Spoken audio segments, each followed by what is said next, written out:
महाराष्ट्रातील विद्युत कर्मचारी अहोरात्र झटून विद्युत थकबाकी वसुलीचे काम सुद्धा त्यांच्याकडूनच राबविले जाते, परंतु श्रेय वरिष्ठांना दिले जाते। त्यांच्या कामाची नियमावली ठराविक वेळेपर्यंत असावी। ग्राहकाकडून थकबाकी वसुली तसेच मेंटेनन्स ब्रेकडाऊन ही कामे सुद्धा त्यांना करावी लागतात।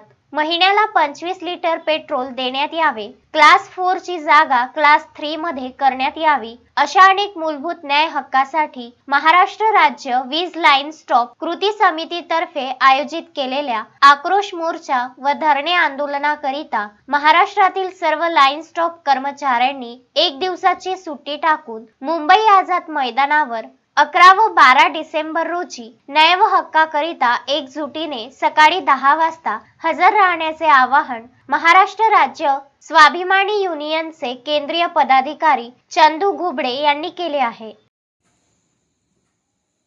जय तंत्रज्ञ महाराष्ट्र राज्य लाईन स्टॉप कृती समितीतर्फे भव्य धरणे आक्रोश आंदोलन आझाद मैदान येथे आयोजित केले आहे। तरी माझ्या सर्व लाईन स्टॉप बंधूंना नम्र विनंती आहे की आपापल्या संघटनेतील हेवे दावे सोडून आपल्या लाईन स्टॉपच्या एकजुटीकरिता आपण सर्वांनी 11/12/2023 ला आझाद मैदान मुंबई येथे उपस्थित राहावे। लाईन स्टॉपची जी पिळवणूक होत आहे त्याला वाचा फोडण्यासाठी आणि आपल्या हक्काच्या लढ्यासाठी आपण सर्वांनी आझाद मैदान मुंबई येथे हजर राहावे। जय तंत्रज्ञ। अनंत बोबडे, विदर्भ न्यूज, दर्यापूर।